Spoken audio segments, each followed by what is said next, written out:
Hello दोस्तों, कैसे हैं आप लोग। मैं जानता हूं कि आप सब बहुत परेशान होंगे क्योंकि आप परेशान हैं तभी आपने इस वीडियो के थंबनेल पे क्लिक किया हुआ है। आज हम लोग बात करेंगे सीबीएसई की जो कंपार्टमेंट एग्जाम होने वाली है उसके बारे में, उसकी डेट शेड्यूल के बारे में, उसकी हर एक डिटेल पे चर्चा करेंगे कि क्या अभी अफवाह उड़ रही है और क्या क्या मुहिम चल रही है, हर जगह पे ट्विटर पे ट्रेंड कर रही है। उसके बाद आपका कुछ न्यूज़ चैनल वाले ने कवर किया हुआ, कुछ लोगों ने नहीं कवर किया और न्यूज़ चैनल की अभी इस पे ध्यान नहीं आई हुई है। सबसे पहले मैं बता देना चाहता हूँ कि यहाँ पे जो कुछ भी ऑफिशियल नोटिस है, सिर्फ एक ही अपडेट अभी तक आ रही है कि यहाँ पे सीबीएसई ने डिक्लेयर किया है कि 15 अगस्त तक ये डेट को निकाल सकते हैं, कंपार्टमेंट डेट निकाल सकते हैं ये। उसके अलावा अभी कोई भी न्यूज़ नहीं है। हर जगह ट्विटर पे ट्रेंड कर रहा है, बहुत सारे ट्रेंड तो नहीं ही कर रहा है, अभी सब कोई मेल किए हुए हैं हैशटैग लगा के, hashtag general promotion to CBSE, hashtag CBSE compartmental exam, hashtag gen promotion to CBSE student. इस तरह का बहुत सारा कैंपेन चल रहा है, बहुत सारा मुहिम चल रहा है। यदि आप भी ऐसा करना चाहते हैं तो आप भी अपने ट्विटर हैंडल पे जाइए, वहाँ पे hashtag general promotion to CBSE, hashtag CBSE compartmental exam ऐसा कुछ कुछ लिख के ट्वीट कर सकते हैं। किसी और ने ट्वीट किया है जिनका बहुत ज़्यादा ट्वीट हो चुका है, अप्रॉक्स 2000-3000, उसको आप रिट्वीट करें। ये बेहतर होगा ना कि आप खुद से हैशटैग लगाएं। आप अपने से भी लगा सकते हैं और किसी और वाला पे जाके भी कर सकते हैं। तो यहाँ पे सबसे पहले मैं बता देना चाहता हूँ कि यदि ये सितंबर में एग्ज़ाम होना है तो इनको 15 अगस्त तक डेट निकालना ही पड़ेगा। और इन्होंने तो कह ही दिया है कि इन्होंने 15 अगस्त तक निकाल देना है सीबीएसई की कंपार्टमेंट एग्ज़ाम की डेट शेड्यूल कि कब तक ये एग्जामिनेशन लेंगे। और इसमें जनरल प्रमोशन होने वाला है कि नहीं होने वाला है उस पर भी हम लोग बात करेंगे।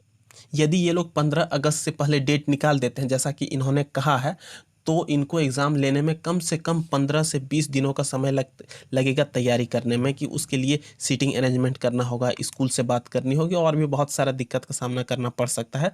तो इन लोगों के लिए कंपलसरी है कि ये लोग 15 अगस्त तक डेट शेड्यूल निकाल दें।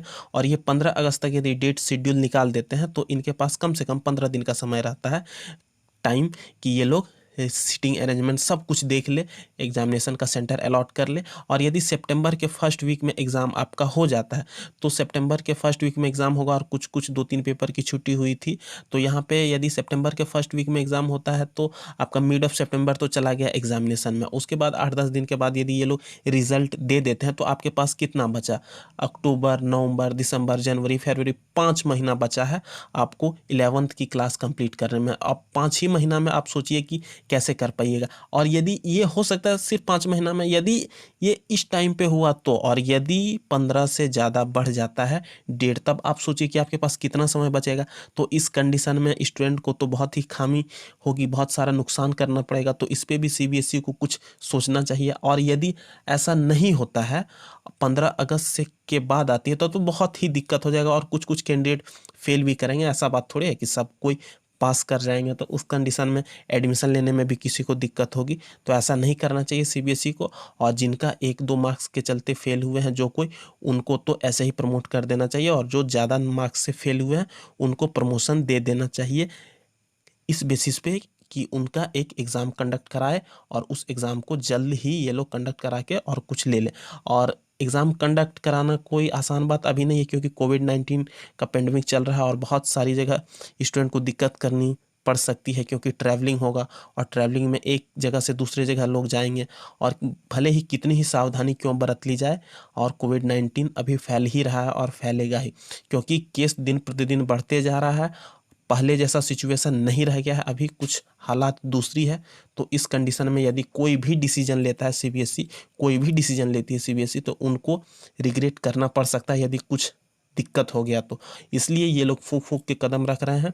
वही कहते हैं ना कि दूध का जला छाछ भी फूंक फूंक के पीता है। तो इन्होंने एक एग्ज़ाम अभी जो हुई थी इनकी रेगुलर वाली, उसमें से 1-2 एग्ज़ाम इन्होंने कैंसिल करी हुई थी। तो उस समय ये लोग जब कैंसिल करके रेगुलर वाली एग्ज़ाम को कैंसिल कर सकते हैं, तो सोचिए कि कंपार्टमेंट एग्ज़ाम को ये लोग क्यों नहीं कैंसिल कर सकते हैं और ऐसे मार्क्स। अब देखिए क्या न्यूज़ आता है, क्या अपडेट आती है सीबीएसई की तरफ से आने वाले समय में। और ऐसा कोई अपडेट ये लोग नहीं करेंगे जिससे कि इनको फ्यूचर में रिग्रेट होना पड़े, कुछ गलत डिसीजन नहीं लेंगे। अब आगे क्या होता है हम लोग 15 अगस्त तक डेट का इंतज़ार कर सकते हैं और उस समय देखेंगे। खैर जो भी हो, आने वाले समय में आप अपना पढ़ाई जारी रखिए, क्योंकि यदि आप 11th में जाते हैं तो भी आपको पढ़ना है, 11th से रुक जाते हैं, 10th में ही रह जाते हैं तो भी आपको पढ़ना है, उसके बाद हायर स्टडीज़ में जाना चाहते हैं फिर भी आपको ही पढ़ना है। तो इसलिए पढ़ाई अपनी जारी रखिए, क्योंकि यदि आप पढ़ाई जारी नहीं रखते हैं तो आपको आने वाले समय में बहुत ही दिक्कत करनी पड़ सकती है। तो सबसे पहले आप ये सुनिश्चित कर लें कि आपका एग्ज़ाम हो नहीं हो वो एक तरफ है और आपका पढ़ाई एक तरफ है। पढ़ाई को जारी रखें, क्योंकि इसमें अभी जो कॉपी चेक हुई थी, टीचर्स की कमी के कारण कॉपी घर पे चेक हुई था और अब टीचर को बढ़ा रहे हैं, टीचर की संख्या को बढ़ा रही है सीबीएसई, ताकि इस बार जो कॉपी रीचेकिंग हो तो वो सही तरीके से हो। अब आगे क्या होता है हम लोग कुछ कह नहीं सकते हैं, खुद एजम्पशंस लगाना बहुत सही नहीं होगा। आने वाले समय में आपको ऑफिशियल नोटिस मिल जाएगी, लेकिन अभी तक सिर्फ एक ही ऑफिशियल नोटिस है कि आपका 15 अगस्त से पहले ये डेट शेड्यूल देंगे, एग्ज़ाम शेड्यूल जारी करेंगे कि एग्ज़ाम होगा या नहीं होगा और क्या होने वाला है।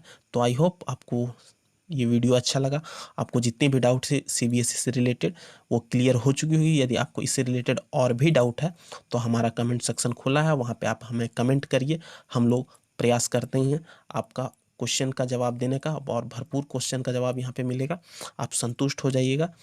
ऐसे ही हमारे साथ बने रहिए। वीडियो अच्छा लगा तो लाइक शेयर सब्सक्राइब करने के साथ साथ बेल का बटन दबा दीजिए और जुड़े रहिए हमारे साथ। धन्यवाद। जय हिंद। वंदे मातरम।